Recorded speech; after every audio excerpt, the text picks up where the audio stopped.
apa cerita yang paling menonjol di Kalimantan di Pontianak itu? Nah, iyalah yang tadi tuh kan. Oh, Nah, apa tadi asal usul kota Pontianak ya? Nama kota Pontianak.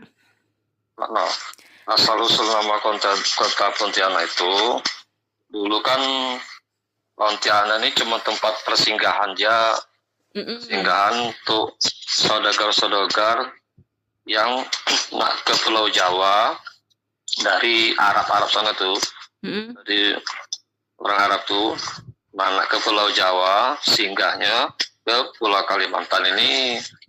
Nah, Pontianak itu namanya dulu bukan Pontianak. Apa jadi? Nah, Pontianak tuh dulu namanya tuh karena di daerah Pontianak sekarang ini dulu tuh terkenal pohonnya tuh besar-besar. Dari di tempat lain tuh daerah Pontianak ini yang pohonnya besar-besar. Nah, maka dinamain Ponti. Nah, cuman karena banyaknya pohon besar-besar itu, terus takut saudagar itu kalau seumpama singgah itu di apa tuh, di begal kayak dulu kan, zaman dulu kan kayak ada apa tuh, penyamun itu kan. Nah, dibuat model kayak isu-isu itu, di pohon-pohon besar ini banyak kuntilanak. Ya supaya takut dong tuh. Makanya dinamakan karena pohonnya besar, Ponti. Terus kalau terus supaya nakut-nakutin uang, ada kuntilanak, ada hantu, makanya kenal tuh. Kan dulunya Ponti sama kuntilanak gitu. Cuma lama-lama uang tuh nyingkat manggil ngomongnya.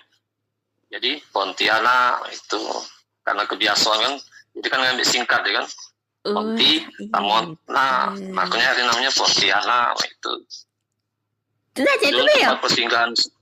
Iya, tempat persinggahan saudagar-saudagar yang jualan-jualan itu barang dari rempah-rempah dari benua Arab kan. Tempat singgah. Nah, itulah lalu cerita itu tuh diwaris ke daya kayak maksudnya itu apa cak emang lah tahu wong tuh cak itu. Nah, berarti dari generasi ke generasi wong lah tahu kan? Iya, cerita kayak itu emang turun temurun dari sumpamanya neneknya, nanti kan cerita ke cucunya, nanti cucunya udah dewasa, udah ini nanti cerita ke cucunya lagi jadi dari turun temurun. Jadi kayak termasuk apa tuh? Apa namanya kayak termasuk dongeng lah, dongeng gitu. Kayak apa istilah nanti kalau itu? Kayak sejarah legenda lah, sejarah legenda gitu kan. Gara-gara saudagar dari Arab tuh singgah kan. Jadi kan kalau kan dia mampir ke tempat daerah-daerah tertentu, ya itulah kota ini. Berarti dulu pohonnya besar-besar. Oh, jadi pohon besar itu Ponti itu ya?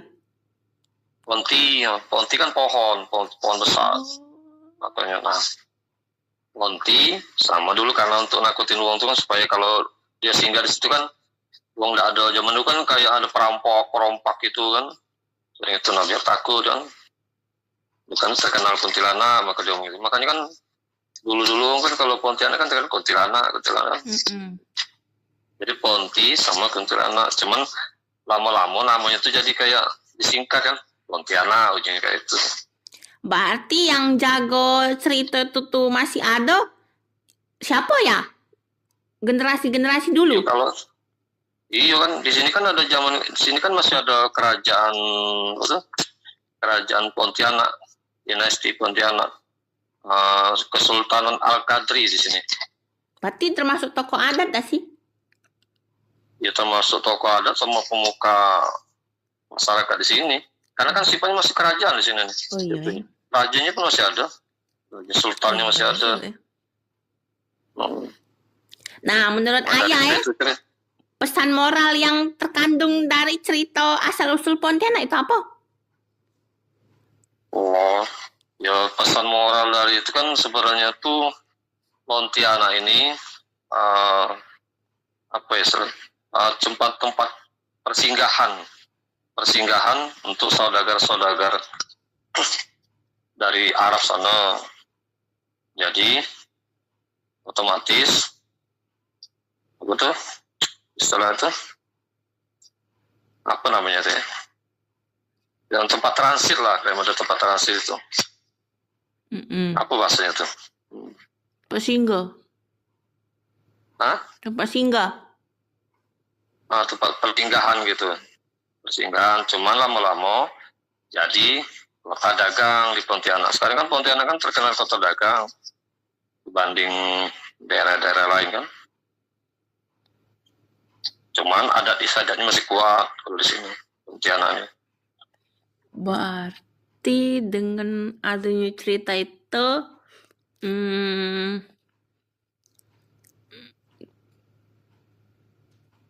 intinya jadi kota Pontianak itu jadi disegani karena asal usul namanya ngeri. Iya dah sih. Yo, yo enggak juga sebenarnya tuh Pontianak ini termasuk daerah yang memegang adat kuat dibanding daerah-daerah lain. Karena kan adat istiadatnya lebih kuat di sini. Terus Iya sih. menjunjung adat istiadat juga di sini nih kalau di Pontianak. Betul sih. Dibanding karena kalau di Pontianak ini kan ibaratnya ada pantangan-pantangan tertentu. Terus di sini kan di Pontianak ini kan terdiri dari berapa suku budaya, suku ras kan. Nah, cuman di antara suku ras itu saling junjung adat istiadatnya, saling megang, saling ini. Karena di Pontianak ini masih megang adanya mitos-mitos, sumpamanya kalau melanggar ini bakal kayak gini, melanggar kayak ini. Nah, modalnya kayak itu. Jadi masih menjunjung adat istiadat kuat. Berarti Terus masih menjunjung warisan-warisan leluhur yang kuat. Berarti nilai-nilai yang masih berkaitan dengan kehidupan sekarang tuh ialah adanya adat yang masih dijunjung tinggi ya. Betul saling, betul. Cuman di sini walaupun banyak suku ras, suku apa dari berbagai suku, cuman toleransinya kuat di sini, saling hormatin. Betul. Cuma di sini kan ada suku Dayak, suku Madura, suku Bugis, suku Cina, suku Jawa, suku Melayu. Saling menghormatin di sini. Nah, betul. Terus Ayah tahu tak versi lain dari cerita ini yang di daerah Pontianak tuh? Atau tak ada? Kalau versi lain sih enggak ada kayaknya sih. Berarti enggak ada cerita lagi yang legenda di sana. Ya. Kalau legenda selain Pontianak kan terdiri dari barat kota-kota. Contohnya kayak Singkawang, terus kota yang di Pontianaknya Siantan, terus daerah yang itu kan Sungai Jawi, daerah mana. Cuma kan dari nama-nama kota kayak itu kan dia kan punya apa histori masing-masing. Kayak Siantan tuh sebenarnya itu nama bukan dari Siantan, itu sebenarnya tuh Panglima Jintan apa lah lupa kayak itu.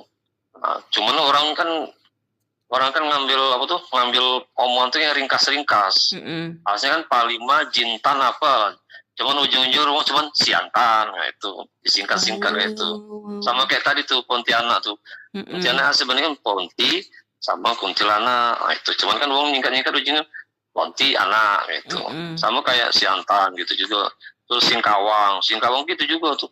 Singkawang tuh sebenarnya kan daerah Panglima apa juga lupa lah. Cuman disingkat jadi Singkawang kayak gitu. Ada nama usul sebenarnya. Cuman saya nggak tahu secara detail asal usul namanya. Cuman nggak tahu. Cuman kan pernah kadang-kadang saya dengar cerita wong-wongan itu. Asal usulnya kayak itu dari wong-wong tua kan. Berarti ada tapi ialah punya versi mereka masing-masing ya bedanya.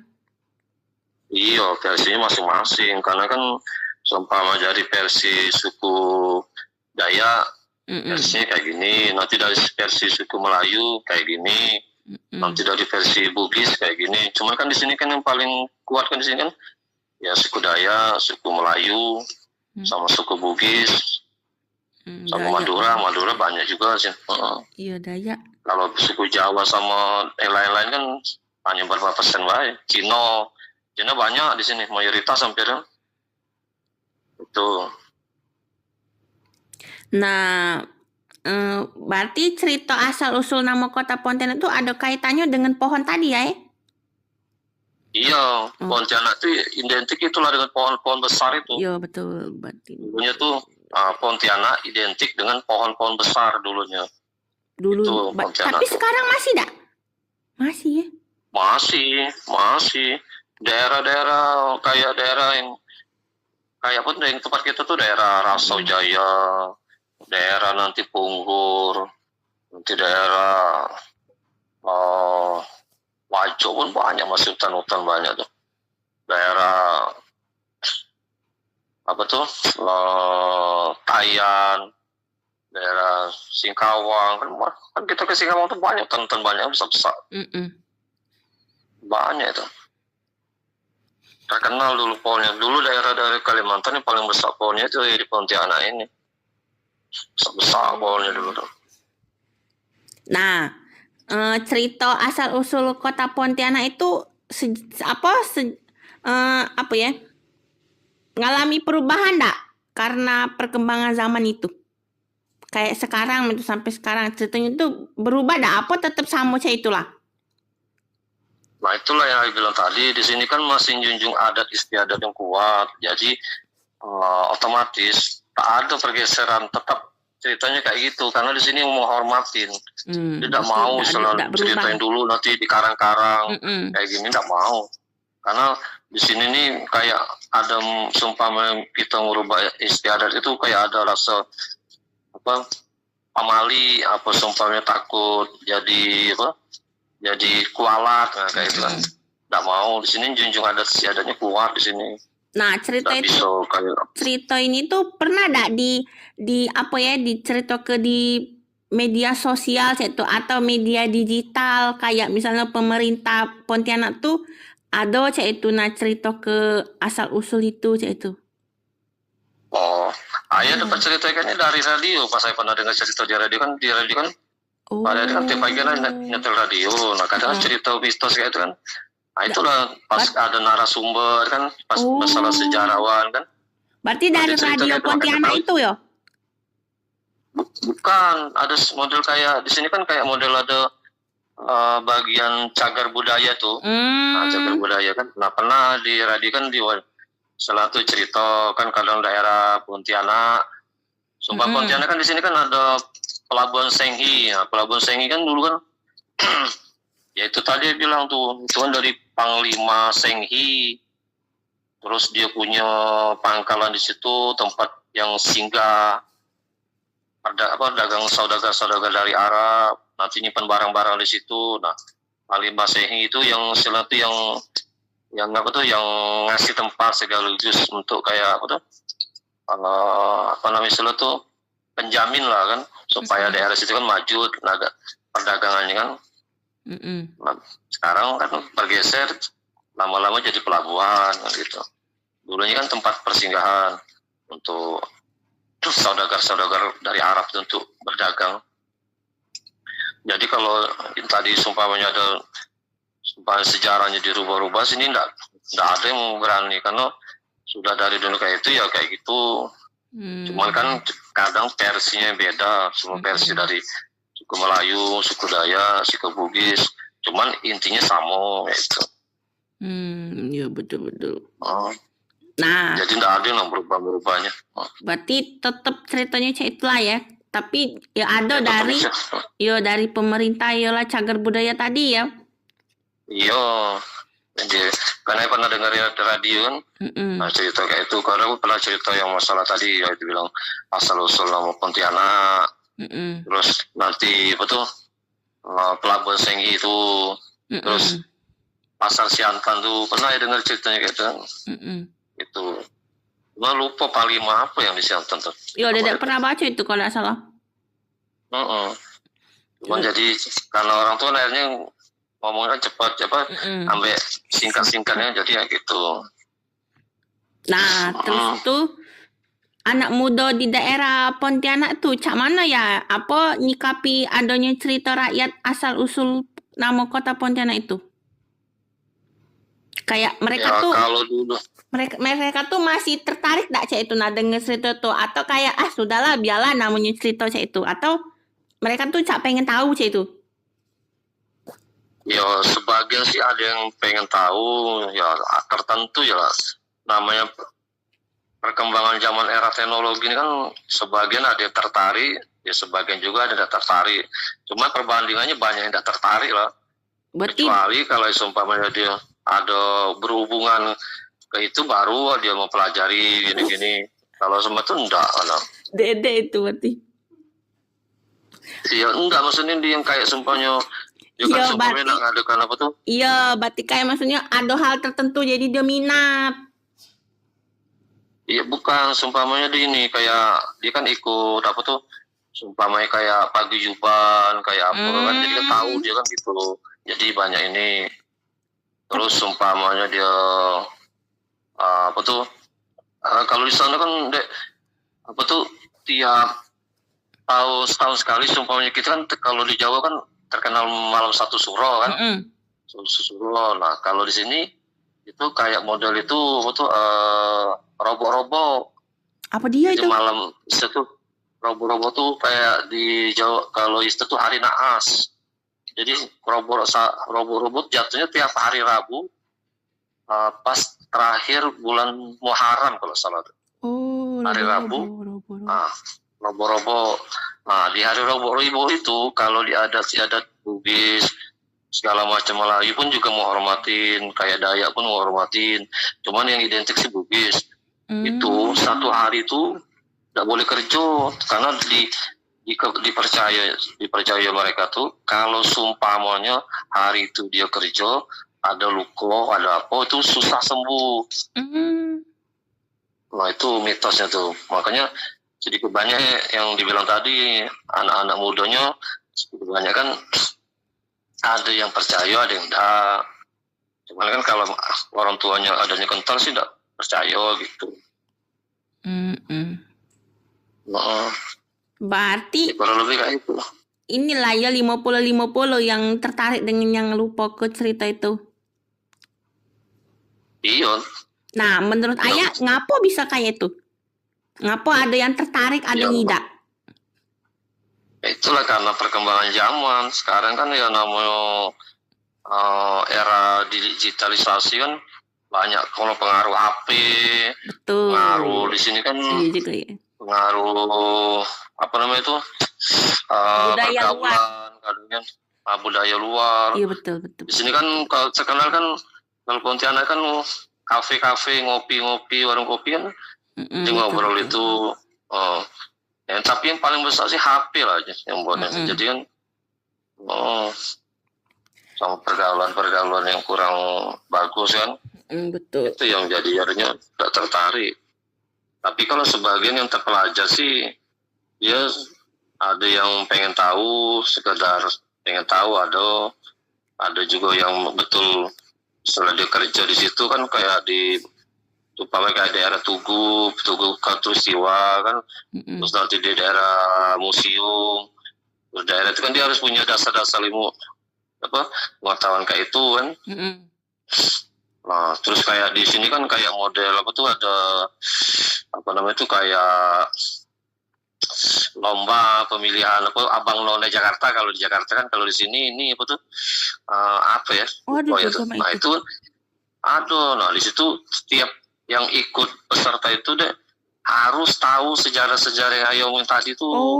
Nah itu salah satu yang bilang tadi itu kan. Jadi kan apa ada ininya dia pelajari coba sejarah ini sejarah yang Ayo bilang tadi itu kan. Nah, harus tahu dia karena kan terus umpama menjadi model duta wisata untuk ini kan dia harus pelajarin itu. Ini macam-macam deh.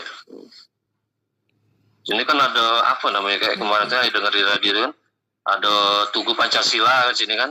Nah itu Tugu Pancasila tuh ada ininya deh apa tuh kayak model abang nona di Jakarta tuh. Di sini aku lupa kemarin saya dengar. Nah itu yang Tugu Pancasila itu yang abangnya itu semuanya abang sama nonanya tuh itu harus menguasain, harus tahu sejarah ini.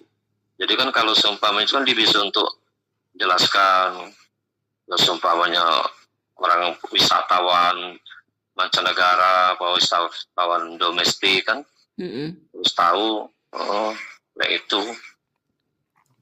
Nah, Jadi berarti istilahnya ada yang tertarik, ada yang enggak gitu. berarti manfaat dari mempertahankan cerita tadi tuh iyalah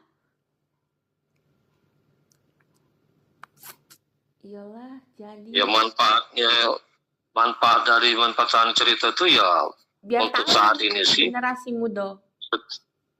ya untuk mempertahankan sebenarnya sih ya hanya tertentu aja yang bilang tadi. Sebagian kan mempertahankan itu kan sebagian cuma untuk pertama untuk mencari lapangan kerja, karena kan lapangan kerja di situ kan sebanyak jurusan itu kan dia harus menguasai itu. Jadi kan untuk lapangan kerja untuk dia ini pertama. Kedua ya untuk jaga adat istiadat di sini jangan sampai punah. Iya betul. Jangan sampai tergerus era globalisasi. Ya yang nampak sih saat itu itulah yang kedua tuh, yang untuk lapangan kerja sama untuk mempertahankan adat istiadat. Biar tidak punah, benar. Karena tidak punah api kan, iya biar tidak punah. Nah, dari yang cerita asal usul kota Pontianak tadi, masyarakat lokal tuh cak mana ya apa maknai cerita itu, cak misalnya apa ada peringatan tradisi, cak ritual-ritual dari cerita itu atau ada kati? Ya kalau dulu-dulu sih ada, makanya kalau dulu-dulu kan setiap itu yang bilang tadi tuh setiap yang robo-robo tadi. Robo-robo itu kalau dulu kalau pas hari Rabu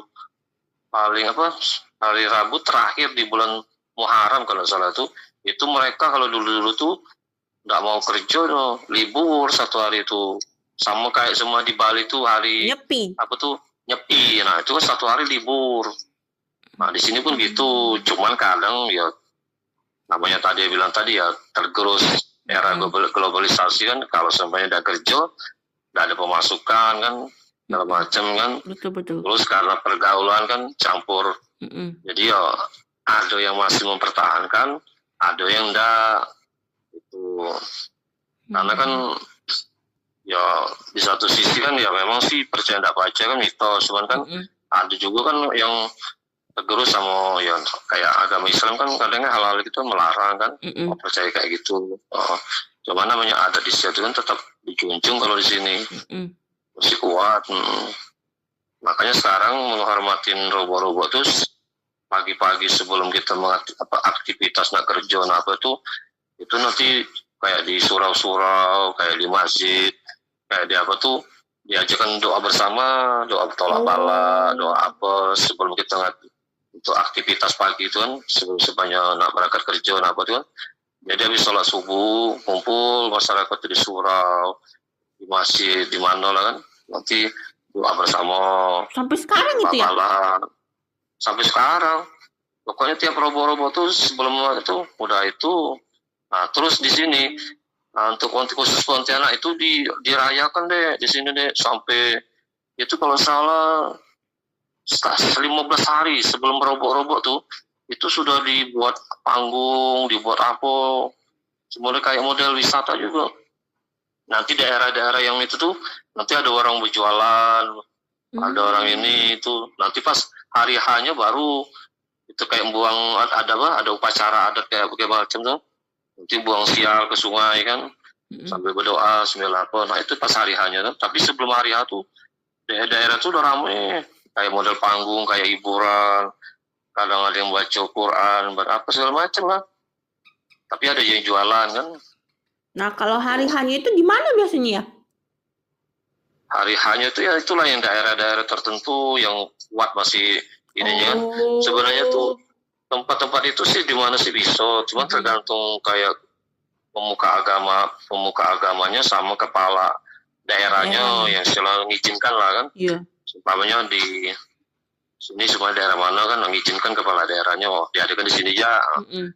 Di situ itu. Ada intinya di mana-mana bisa, cuma tergantung izin kepala daerahnya sama pemuka agama situ. Benar.